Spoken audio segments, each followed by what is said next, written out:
जय श्री केदार दोस्तों, आज हम आपको बताएंगे कैसे केवल 3 ही दिन में आप कर सकते हैं केदारनाथ यात्रा पूरी।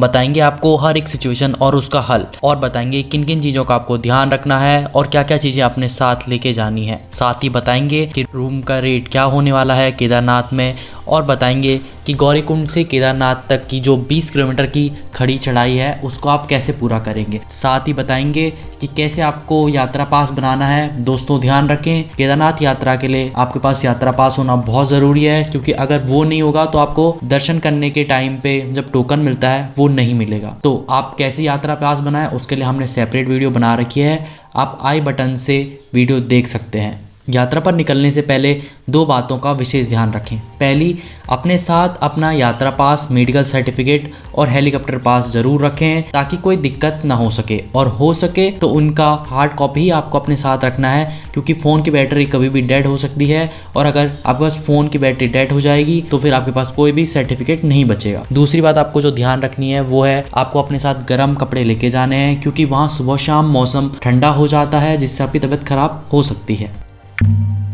Hello and welcome to show time.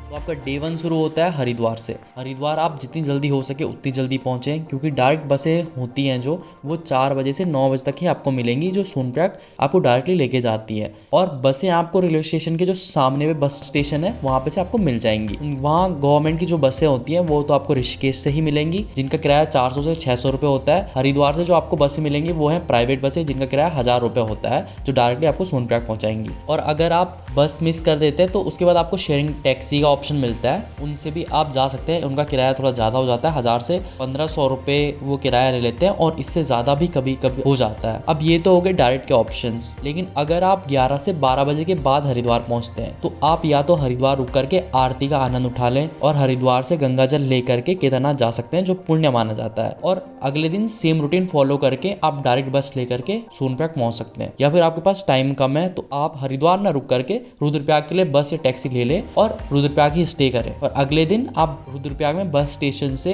बस लेकर के जो 4 से 5 बजे चलनी शुरू हो जाती है वो आपको 5 घंटे में सोनप्रयाग पहुंचा देंगी, और आप उस दिन अपने ट्रैक स्टार्ट कर सकते हो। अब जब आप हरिद्वार से सोनप्रयाग जा रहे हों या फिर आप हरिद्वार से रुद्रप्रयाग जा रहे हैं तो आपके रास्ते में पड़ेगा देवप्रयाग संगम, जो दिखने में काफ़ी सुंदर है। फिर आपको मिलेगा धारी देवी मंदिर, जहाँ के लिए मान्यता है कि धारी देवी ही 4 धाम यात्रियों की रक्षा करती है, तो यहाँ जाना आप मिस बिल्कुल ना करें। फिर आपको मिलेगा रुद्रप्रयाग संगम, लेकिन इन नज़ारों के मजे आप केवल तभी ले सकते हैं जब आप प्राइवेट गाड़ी से जा रहे हो या फिर आप किसी ग्रुप में जा रहे हो, क्योंकि बस वाले इन जगहों पर नहीं रुकते हैं। तो अब आप डे 1 में पहुंच जाएंगे सोनप्रयाग। जो डायरेक्ट बस से आए हैं उनको सोनप्रयाग में ही अपने लिए स्टे ढूंढना है, क्योंकि इससे आगे बस नहीं जाती है, कोई भी ट्रांसपोर्टेशनल व्हीकल यहीं तक जाता है। सोनप्रयाग में आपको डोर मैट्रिस 500 से 600 रुपए में मिल जाएंगी, और GNVN की डोर मैट्रिस आपको 800 रुपए में मिल जाएगी। इसके अलावा आपको होटल के भी ऑप्शन है, जो आपको 1000 से 1200 रुपए में मिल जाएगा। सोनप्रयाग के अलावा जो स्टे करने का ऑप्शन है वो है गौरीकुंड, जो सोनप्रयाग से 5 किलोमीटर आगे है। यहाँ आपको शेयरिंग टैक्सी से ही जाना होगा। इसका किराया आपको 50 से 70 रुपए के बीच में पड़ जाएगा। गौरीकुंड में जो स्टे आपको मिलेगा वो होगा 500 रुपए में, जो GNVN यहाँ डोर मैट्रिस प्रोवाइड करती है। अगर आपको इन दोनों जगहों में भी स्टे नहीं मिल रहा है तो आपको तीसरा ऑप्शन है आपके पास सीतापुर। सीतापुर सोनप्रयाग से भी 1 किलोमीटर पीछे है, तो पहले आपको सीतापुर पड़ेगा, उसके बाद आपको सोनप्रयाग पड़ेगा, उसके बाद आपको गौरीकुंड पड़ेगा। तो आप अपने लिए स्टे ढूंढ लीजिए। अगर आप 5 से 6 बजे सोनप्रयाग पहुंच जाते हैं तो आपके पास ऑप्शन होता है कि आप त्रिजुगी नारायण मंदिर के दर्शन करके आ सकते हैं। त्रिजुगी नारायण मंदिर उन लोगों के लिए बेस्ट ऑप्शन हो सकता है जो रुद्रप्रयाग स्टे करके आए हैं, और जो डायरेक्ट आए हैं वो काफी थक जाएंगे, लेकिन मैं रिकमेंड करूंगा कि आप फिर भी ये जगह मिस बिल्कुल ना करें। अब बात करें फूड की, तो आपको 150 से लेकर के 250 रुपए में थाली मिल जाएगी, और आपको और भी ऑप्शन मिल जाएंगे, लेकिन ये भी ध्यान रखें कि पहाड़ी इलाका है, हाइट पे है काफ़ी, तो खाने के ऑप्शन लिमिटेड ही होंगे। अब आप गौरीकुंड पहुंच गए हैं तो आपको गौरीकुंड से जो ऊपर ट्रैक करना है उसके लिए आपको कुछ चीज़ों का ध्यान रखना है। सबसे पहले तो आप अपने साथ क्या करें, पहले आप अपने साथ एक पानी की बोतल रख लें, क्योंकि आप ट्रैक पे जब चलेंगे तो आपको प्यास भी लगेगी, और वो पानी की बोतल आप बार बार रिफिल भी कर सकते हैं। रास्ते में बहुत सारे झरने पड़ जाते हैं, आप रास्तों का ठंडा और मीठे पानी का आनंद ले सकते हैं। दूसरी बात जो आपको ध्यान रखनी है, जो सबसे इंपॉर्टेंट है, आपको या तो अपने साथ एक रेनकोट रख लें या आप छाता रख लें। छाता थोड़ा हैवी हो जाता है तो अपने साथ रेनकोट आप जरूर रख लें, क्योंकि रेनकोट आपका सामान भी भीगने से बचाएगा और आप आपको ही बचाएगा, क्योंकि वहाँ मौसम बदलता रहता है, कभी बारिश हो जाती है, कभी बर्फ गिरने लग जाती है। तीसरी चीज जो आपको ध्यान रखनी है वो आपको अपने जूतों के ग्रिप चेक कर देने हैं ट्रैक शुरू करने से पहले, क्योंकि अगर आपकी ग्रिप घिस चुकी है तो आप गिर सकते हो, वहाँ बहुत ज़्यादा फिसलन हो जाती है बर्फ से। तो आप पहले से चेक करके चल लें, सामान वगैरह आपका खराब हो सकता है। चौथी चीज़ जो आपको ध्यान रखनी है वो है आपको जितने भी कॉल करने हैं, जो भी आपको कॉल वगैरह करनी है, जिसको भी इन्फॉर्म करना है, वो आप गौरीकुंड में ही कर लें, क्योंकि ऊपर रास्ते में भी कहीं पे आपको नेटवर्क नहीं मिलेगा, ना आपको केदारनाथ में नेटवर्क मिलेगा। तो आपको पहले से जो भी कॉल करने हैं वो करके चल लें। फिर आपके पास पांचवी चीज़ जो ध्यान रखनी है वो, अगर आपके साथ बच्चे या बूढ़े हैं उनके लिए ऑक्सीजन सिलेंडर लेकर के जरूर चले, क्योंकि वहाँ हाइट पे ऑक्सीजन नहीं मिलती है, तो इसलिए आप अपने साथ ऑक्सीजन सिलेंडर लेकर के चले, जो पोर्टेबल वाला होता है उसको। और अगर आपके साथ छोटे बच्चे भी हैं तो उनके लिए डायपर लेकर के चलें, क्योंकि वहाँ डायपर मिलना मुश्किल है। छठवीं चीज़ जो आपको ध्यान रखनी है वो आपको रखना है दवाइयाँ अपने साथ, जो भी खांसी जुकाम की जो भी दवाइयाँ होती हैं, नॉर्मल दवाइयाँ, वो अपने साथ लेकर के चले, और हो सके तो फर्स्ट एड किट भी अपने साथ लेकर चले इमरजेंसी के लिए, क्योंकि वहाँ मिलना मुश्किल है। तो अब डे 2 में आपको सोनप्रयाग से केदारनाथ तक जाना है। तो अब बात करते हैं जो सोनप्रयाग रुके हुए हैं उनको अपने ट्रैक जल्दी से स्टार्ट करना है, क्योंकि आपको सोनप्रयाग से गौरीकुंड तक जाना है शेयरिंग टैक्सी से, और शेयरिंग टैक्सी में नंबर आने में बहुत टाइम लग जाता है, बहुत लंबी लंबी लाइनें लग जाती हैं। तो जितनी जल्दी निकलोगे उतनी जल्दी आपका नंबर आएगा। और ऐसे ही सेम होगा जो सीतापुर रुके हैं उनके लिए, क्योंकि उनको भी पहले सोनप्रयाग जाना है, उसके बाद उनको गौरीकुंड जाना है। तो अब बात करते हैं उनकी जो गौरीकुंड पहले से रुके हुए हैं। तो जो गौरीकुंड रुके हुए हैं वो भी अपनी ट्रैक जल्दी से शुरू कर दें, क्योंकि जितनी जल्दी आप ट्रैक स्टार्ट करोगे उतनी जल्दी आप केदारनाथ धाम पहुंचोगे। 20 किलोमीटर की खड़ी चढ़ाई है, जहां आपको 8 से 9 घंटे लग जाते हैं। तो आप जितनी जल्दी निकलोगे उतना ही बेस्ट आपके लिए होगा। तो अब ये 20 किलोमीटर की खड़ी चढ़ाई पार करने के लिए आपके पास 5 ऑप्शंस हैं। तो पहला ऑप्शन है आपके पास घोड़ा। घोड़ा आपको 5 से 6 घंटे में आपको केदारनाथ पहुंचा देगा।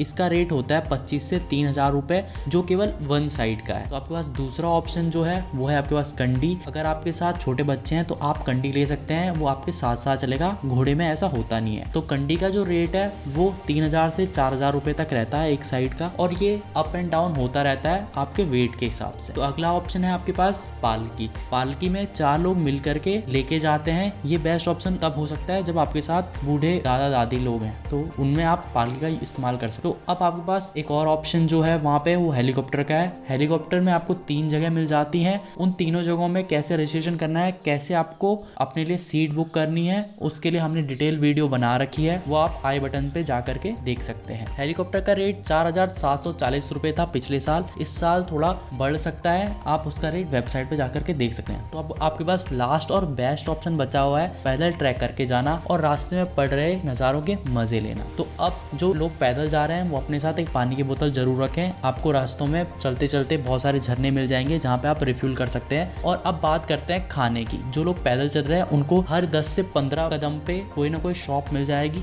जहाँ पर आपको चाय, पराठा और मैगी मिलता रहेगा। तो आप चाय को एंजॉय करते करते अपने ट्रैक को पूरा करते रहें। ट्रैक आपको थोड़ा डिफिकल्ट लग सकता है, लेकिन आप रास्ते में बहुत सारी मेमोरीज बना सकते हैं। तो अब बात करते हैं दर्शन की। तो सबसे पहले आप पहुंचेंगे हेलीपैड में, जो मंदिर से 1 किलोमीटर आगे बना हुआ है। तो वहां पर आपको टोकन दिया जाएगा आपका यात्रा पास देख करके। यात्रा पास पे एक बार कोड मिलेगा, जिसको स्कैन करके वो आपको टोकन देंगे, जिसके हिसाब से आपको दर्शन की लाइन पे लगना है। वो टाइम स्लॉट आपका उस दिन का भी हो सकता है और अगले दिन का भी हो सकता है। अगर अगले दिन का होगा तो वो अर्ली मॉर्निंग का ही होगा। तो अब बात करते हैं स्टे की। तो स्टे में आपको वहाँ पर 3 कैंप्स हैं जो JNVN के होंगे। उसमें पहला कैंप है स्वर्गरोहिणी करके, जो मंदिर से 1 किलोमीटर पीछे है। तो वहाँ आपको डोर मैट्रेस मिल जाता है 1,470 रुपये का, और आप सेपरेट रूम भी वहाँ ले सकते हैं, जो पड़ेगा आपको 7,700 रुपये का। अगर आपको स्वर्गरोहिणी में स्टे मिल रहा है तो बेस्ट है, लेकिन अगर आपको वहाँ स्टे नहीं मिल रहा है तो बाकी के 2 कैंप्स हैं वहाँ पर आप स्टे ढूंढ सकते हैं, जिनमें से एक है नंदी कॉम्प्लेक्स। नंदी कॉम्प्लेक्स में आपको 2 ऑप्शन मिल जाएंगे। पहला आपको मिलेगा ग्राउंड फ्लोर का, जहाँ आपको कॉमन वॉशरूम यूज करना पड़ेगा, या फिर आप सेपरेट वॉशरूम वाला भी रूम ले सकते हैं, जो आपको थोड़ा महंगा पड़ेगा। उसके अलावा वहाँ कुछ प्राइवेट टेंटर्स भी जाने वाले हैं, और प्राइवेट टेंट्स भी वहाँ पर लगेंगे। जो प्राइवेट टेंट्स आपको पड़ेंगे 500 से 600 रुपये का। अब मोस्टली लोगों की ख्वाहिश होती है कि उनको मंदिर के पास ही स्टे करना होता है, तो मंदिर के पास स्टे करने के 2 ऑप्शन है। या तो आप होटल कर लीजिए, जो आपको पड़ेगा 2,000 से 3,000 पर पर्सन, और दूसरा जो ऑप्शन है वहां पर वो है आपको मंदिर के पास में टेंट, तो वो आपको पड़ेगा 1,000 से 1,500 रुपये का। अब बात करते हैं फूड की। तो वहां पर भी आपको थाली का ऑप्शन मिलेगा जो आपको 150 से 250 रुपए का पड़ेगा। अब आप अपने लिए स्टे ढूंढ लीजिए और उसके बाद आप घूमने जा सकते हैं। अगर आपका स्लॉट बाद में भी है फिर भी आप मंदिर के चारों ओर घूम सकते हैं, वहां पर फोटो ले सकते हैं। अब सबसे जो बेस्ट है केदारनाथ में वो है केदारनाथ की शाम की आरती जो 7 बजे के करीब स्टार्ट होती है। उसको फील करना सबसे बेस्ट फीलिंग होती है केदारनाथ यात्रा में, तो आप उसको बिल्कुल भी मिस ना करें। अब बात करते हैं डे 3 की, केदारनाथ से जो सोनप्रयाग का सफर है। तो जिन्हें दर्शन कर लिए हैं वो सुबह एक बार बाबा के दरबार में मत्था टेक करके अपना नीचे का ट्रैक स्टार्ट कर सकते हैं, और जिन्होंने दर्शन नहीं किया है वो सुबह 2 से 3 बजे उठ करके अपना नंबर लगा ले, लाइन पे खड़े हो जाएं क्योंकि लाइन बड़ी लगेगी। आप दर्शन करने के बाद नीचे का ट्रैक अपना शुरू कर सकते हैं। और अब आप गौरीकुंड पहुंच जाएंगे 3 से 4 बजे। तो आपको आज गौरीकुंड नहीं रुकना है, आपको जाना है सोनप्रयाग, क्योंकि बसें जो आपको मिलेंगी वो सोनप्रयाग में ही मिलेंगी, जो आपको डायरेक्ट बसें मिलेंगी। वहाँ आपको वैसे ही डोर मैट्रेस वगैरह के जो ऑप्शंस थे जो पहले बताए थे वैसे ही आपको ले लेने हैं रूम। और अब आप जा सकते हैं त्रिजुगी नारायण, जिन्होंने मिस कर लिया था वो अब जा करके दर्शन कर सकते हैं और नेक्स्ट डे में बस की बुकिंग करके नीचे हरिद्वार के लिए आ सकते हैं। तो इस तरह से आप 3 दिन में केदारनाथ यात्रा पूरी कर सकते हो। और अगर आपको अभी भी कोई सवाल है तो आप कमेंट बॉक्स में हमसे पूछ सकते हैं। साथ ही हम बहुत जल्दी एक वीडियो बनाने वाले हैं जो 4 धाम यात्रा में होने वाले फ्रॉड्स पे, तो आप हमको सब्सक्राइब कर सकते हैं अगर आप 4 धाम यात्रा